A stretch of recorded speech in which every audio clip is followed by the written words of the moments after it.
Hello everybody, Jake, your resident content cowboy here. Yeehaw! And today I'm excited to bring you this video. It is a collaboration I did with McGavin. He is a really incredible Snorlax player. He also makes content on YouTube, so please go check him out. And I wanted him to walk me through his process on playing Snorlax, as well as coach me along through a game of me playing it. So this is a little bit of a longer video. You're going to see us talking a bit about strategy. You're also going to see two Snorlax matches, one where I lane with him and one where he lanes with me while I am playing Snorlax. So I think there's a lot of really fun stuff in here, and he's a very nice guy, very good player, and I honestly think by the end of it, maybe I teach him a thing or two. Thank you. I hope you enjoy this. And now onto the I didn't know how to transition here. Onto the video. Yeah, no, it's just get to their enemy, the Pokemon side of their side of the field like as soon as possible. Take everything, just kind of like ignore all of our stuff, and just go straight to their APOM, and then take the core fish, the neutral core fish, and then our APOM. Just like rush right away to their APOM, catch them off guard, do as much damage as possible to them, and steal the APOM in the process, and then. If they're going to go straight for their top APOM, try to steal that as well, and then just kind of move on to our stuff. But it's just really getting to them early, making them feel unconfident, like kind of overbearing them with confidence. I mean, I love it. This is the way you're talking is kind of how I like to play Lucario as well. Like, I just love to be absolutely in their face the whole time, stealing all their Pokemon, really mean, scoring a lot right in front of them. So yeah, that's the gist of it. It's just like because people, like, so many of the players in the game kind of just like go to lane, they're like, okay, this is gonna be a normal game, and then boom, you pop out of the bush and just like walloping at them, and they catch them off guard. Like, that's the key aspect to playing the Flail Snorlax. So is this something that you play a lot in solo queue, or is this something that you mainly play with a duo partner or trios? So I am on YouTube and I stream as well, but it's just primarily Snorlax content. So I will literally play the same exact way every single game, whether it's solo, whether it's with my chat, or whether it's with like the people that I normally play with. So it's just like a medley of different like content, but it's always the same exact play style. Like, I never change it up. The only time, like, I'm very like, it's very important to me to like maintain like that 79-80% win rate on Snorlax. So like I will get like a judgment on how I'm doing in lane. Like, if the over like confident right in their face play style works out, which it does work out most of the time, and I'm feeling good, then it's a Flail game. I'll check to see how bot lane's doing. If bot lane's getting like destroyed and I'm not doing the same thing to top lane at the time, then it's kind of like, okay, maybe I should go heavy slam block. That's like the old school bread and butter. Like, that's like old reliable. Like, I know that's always going to work. So I'll judge it off that. But pretty much like 80% of my games go that way, where it's just like, okay, we're dominating. Bot lane's doing good enough. I'll go Flail. Perfect. Well, I can't wait to try this out. Great. So I'm in here. It's me and Sauce. We're in a ranked game. Sauce is going top lane. I know that Lucario wants it, but I'm going to try to tell him no way. I'm going up there with Snorlax, and I want you to tell me a little bit. You fancy yourself one of the best. Would you consider yourself one of the best Snorlax players out there? You know, it's gonna sound a little cocky, but it's, I promise you guys, it's not. It's confidence. Yeah. I am the best. It's just that I only play this game Monday through Thursday, so I take a large chunk of time off from playing this game throughout the weekend. If I was to play like how the other Snorlax players play, I would be number one easily, because they play so many. They have like maybe like 1,000 more games played than I. Of course. And I fluctuate from 2, 3, 4. Like, we trade off. Yeah. And they have thousands more games played than I do. So if I was able to maintain the level of games played that they play, I would have just as many wins or more as them. Because my win percentage is definitely like, it differentiates big time by like 10 to 15% compared to what they could do. Yeah. And I've played like over 1,000 games on Snorlax. They've played like 3,000, close to 4,000, you know? Yeah, so of course, that's something that you can't necessarily compete with exactly, time-wise. But I do my best, and I maintain that 2, 3, 4 fluctuation between the top guys. So So I'm going to follow you here, Sauce. I'm Ninetales. I'm coming to the top lane with you, and I just want you to talk me through your process. I'll be asking you some questions, I think, but I just want to see kind of where your head's at with everything. And I think... we could split these guys. Like I could take the first two, and then you could take these two guys up here. Okay. But it's really like rushing towards their APOM right now, being as aggressive as possible. Okay. So we have we got to make sure we take those. So we did a good job there. Just be in their face and just absolutely dominate them. Play confident no matter what. Wow. Wow. Ah. Okay, well, I'm going to say that that's probably on me because I'm not used to doing this. You got like, no, you played it right too. It's just like you got the core fish there. I mean, I got them both, against so we did both get of them. But... Playing against those two guys in specific. I'll help you here. Playing against those two guys in specific are definitely like deal breakers in this like process because you know, Crustle's so dominant. Yeah, we got this guy. Oops, I missed my Gleam. It's all good. But that's but you know, even though they did get a KO at the same time, we did get a double for it. Yeah, no, because we got them low enough, and Ninetales just so much damage. Yeah, Ninetales is so amazing. Oops, what is happening with my naming today? You should be good. Ninetales is so amazing early. It's just unbelievably good, and Snorlax, of course, good beginning to end through the game. I love laning with a Snorlax. I love playing Snorlax, although, of course, I'm really a fan of block heavy slam because it is old reliable. Like, it works all the time. I play it as just such a tank, you know? I just want to be super tanky. Oh, boy. They're going for it, too. This is actually a really fun lane, I gotta say. I like it a lot. I like it a lot. I love... Like, Cramorant's damage is always, like... It does so much against like what I'm trying to do. Yeah. But we've maintained it so well in regards to what like my goal is to be accomplished here. Mm-hmm. I got my veil now, so. Oop. We still should be good. We still should be very good. Yeah, even with 3 of them, I'm not too stressed. By the way, 3 people top lane. I'm gonna play like super aggressive right now because I got the flail now. So like, I just went in there. I'm gonna drop 30. Right now at this point is where I'm going to say like. We should probably start heading bot, even though they're like really just like that coming Zera, hard top. But that Zera really got me. Yeah, we can head bot. I'm with you. So tell me about what held items do you run on Snorlax? Do you use a scope lens or is that just kind of too much? Buddy barrier, score shield, focus. No matter what I do with him, the focus band is so important to the Flail Yawn combo because it's so important to like know your limits with Snorlax, and the focus band is what lets you really do what you need to do with Flail because they feel like, okay, we got him, we're exactly where we want him, and then boom, that focus band hits, you get some of that health back, and it's just Flail madness, really. So like, are you careful about when your focus band is up and when it is not up? Is that a big consideration for you when you're kind of like going in and diving pretty hard? 100%. It's 100%. It's just like really knowing the limits, you know? And it's very important to know, like if you want to run Flail Yawn like very frequently, it's so important to know the other Pokemon and what they could do and what they most likely have on their guys because it's so important to be low HP wise when you're running this like kit because that's where all the damage comes from.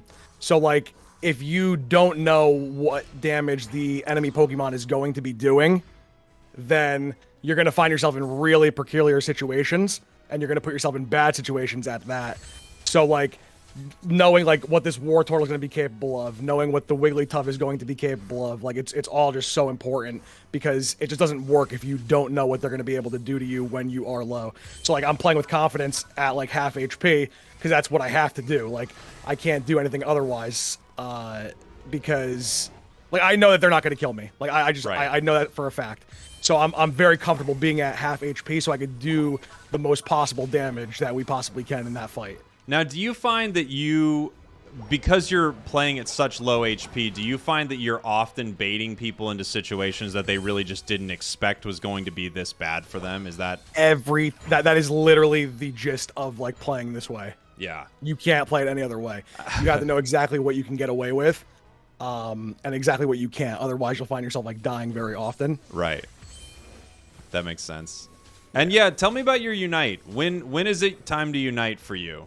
So I need to have it at the 2-minute mark. Everyone should. Of course. I try not to like die. So like if I have it before that 2-minute marker, like I will use it in a battle like we just did just now.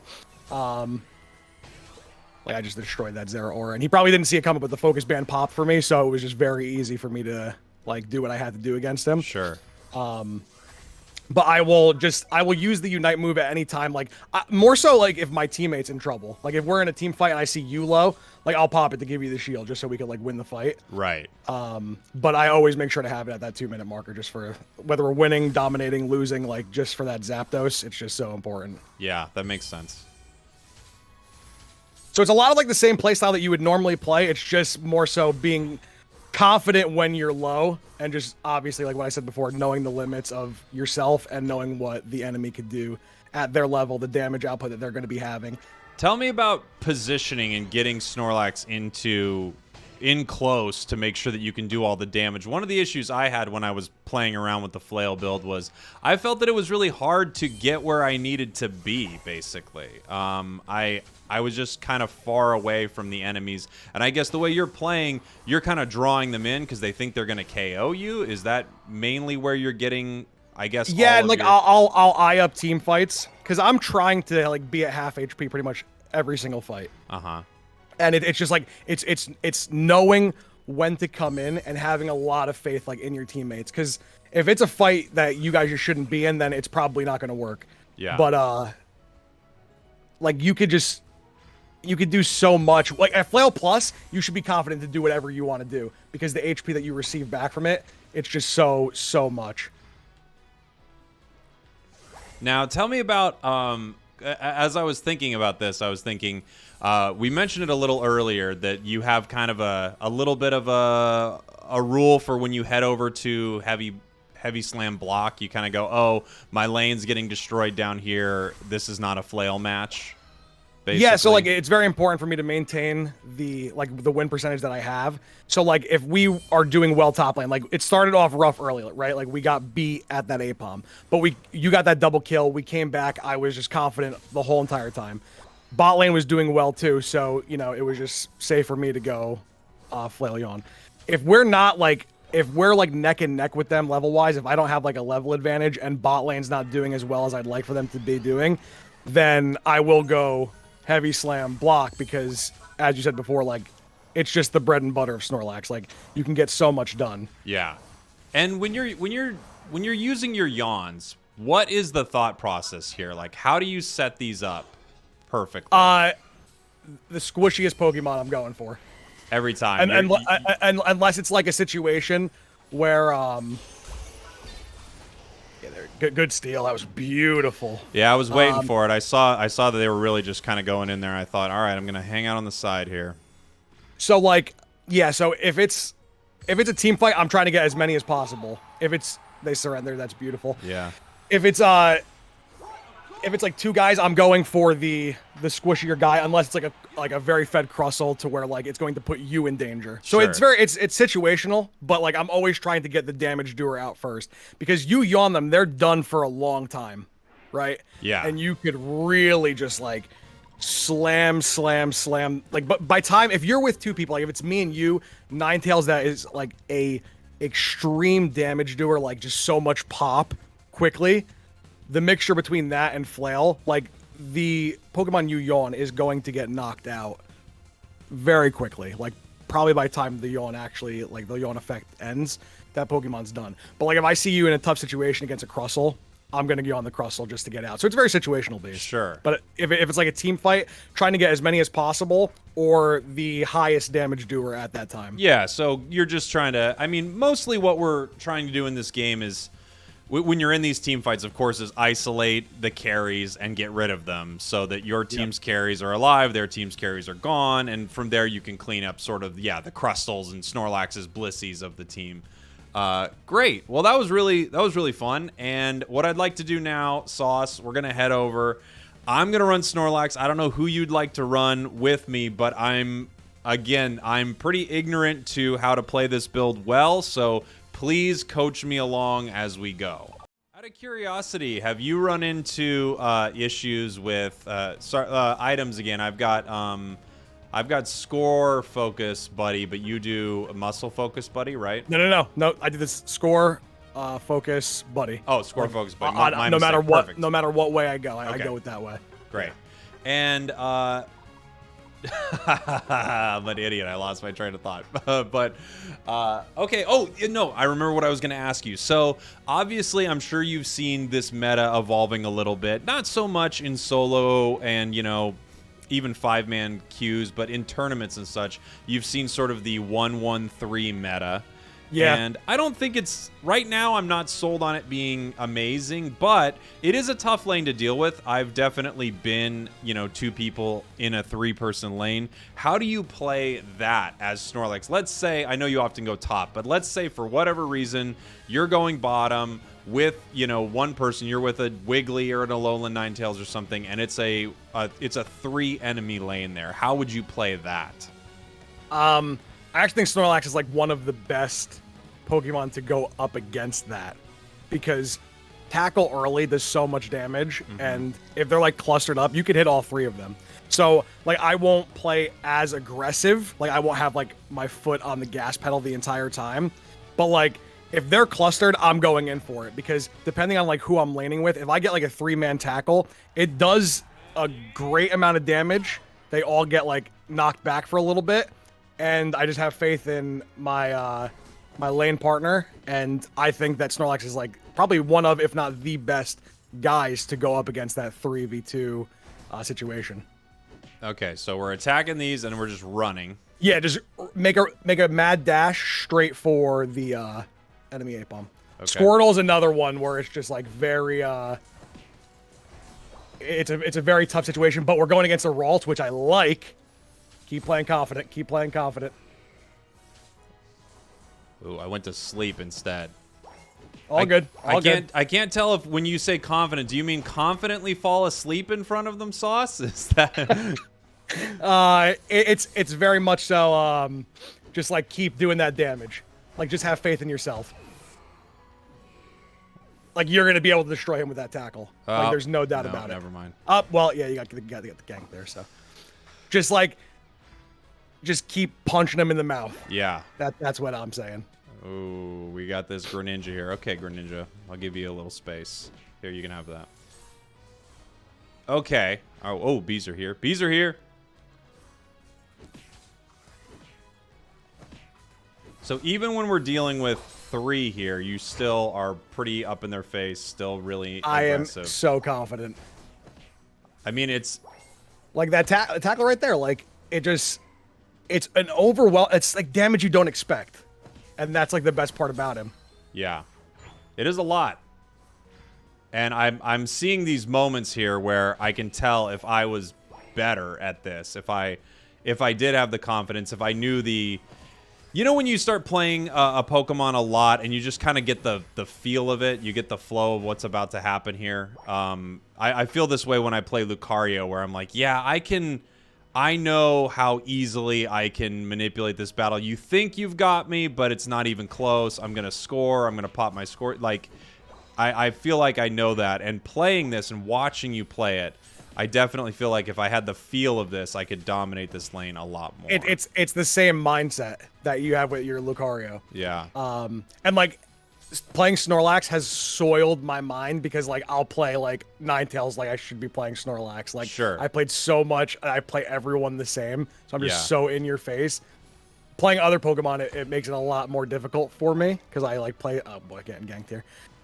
Play Snorlax so much to where like I'm so comfortable, like too comfortable.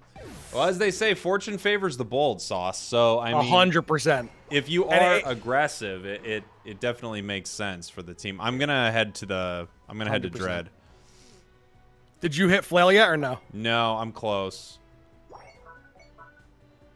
like right here. Like there's some times where like it's going so well because I've overbeared them so much. I'll come down here at level 8, like from lane. Yeah. So I'll have like it gets and like when you're at that, the game just becomes so insanely easy. I do have Flail now, so that's positive. Let's see. It's time to get right in their face.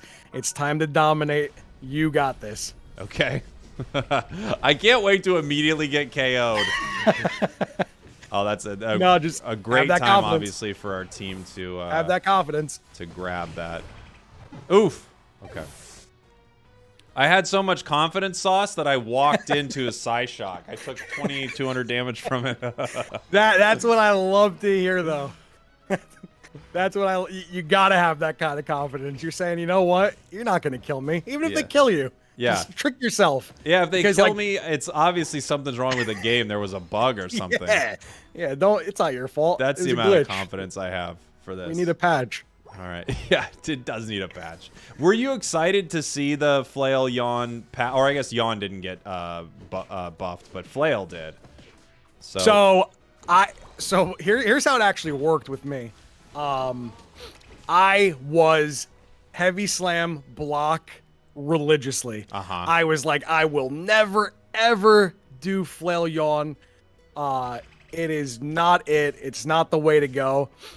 And then my own community literally bullied me into doing it. Yeah.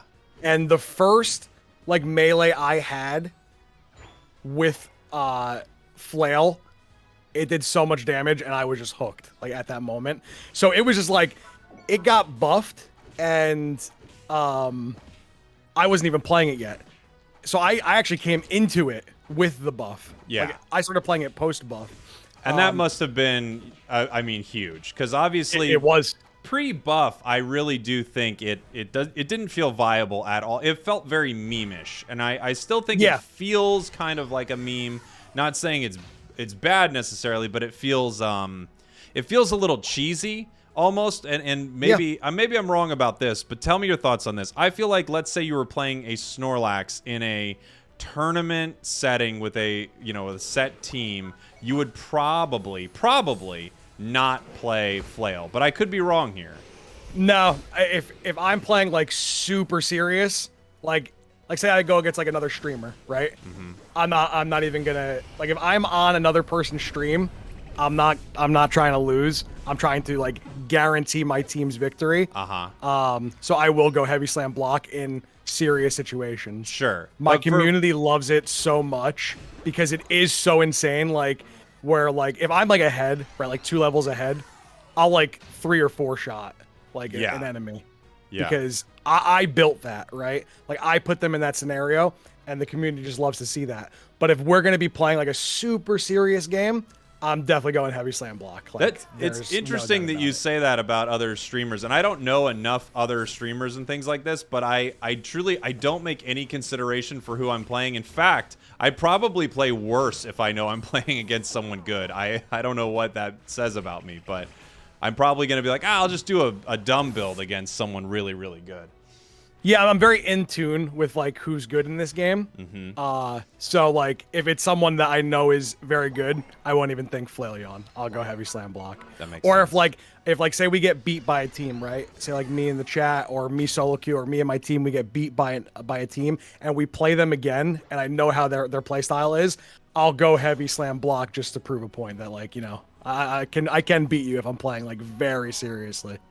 I can't land a yawn if my life depended on it. I mean, it never even comes close to depending on it, but still, I cannot land yawn at all. That was a good one, actually, from me. That was a good one, everybody. I landed a good yawn. All right. I'm telling you, if you practice a little bit, like I've seen like your like the medley of Pokemon you can play and you are good with. Like I'm very up to date with like what you do. That's a part of What, it. Like every remember I said before, Pokemon? Is no, that who we're talking about, Sauce? yeah, the Pokemon you could play. Every single one of them, Sauce? Include it. Like I'm learning from you right now for Flail. It feels like I'm teaching you a little bit of something. Yeah. I get it. Like, you know, I've learned so much. I'm going to be #1 probably tomorrow just by doing this with you. It feels like that. Yeah. I didn't want to say it before, but this whole thing is actually, I'm teaching you 100%. how to play Snorlax. I felt it. Yeah, I felt it from the beginning. Okay, great. Let's see here. That Blastoise is in a whole lot of trouble. So is this Greninja. Good night. I'm in trouble too. Jesus. Okay. Do you often say goodnight when you put him to sleep, when you yawn him? Do you say goodnight? You know, yes, I have like a medley of like catchphrases that I go through, but good night is definitely in there somewhere. Oh boy. We're gonna need this The Zap. Zapdos. Yeah. I might die actually. Oh my god. I did die. Jeez. And I do feel bad because I know that the problem here is me. This is what happens when you're playing a build you're not good with. You're like, I felt how I let the team down there, and now I see it with this Zapdos getting chunked down. You're gonna, I mean, I don't even know if you can make it for a steal. It's gonna be lucky if you could. Hold up. No. That was a hard one.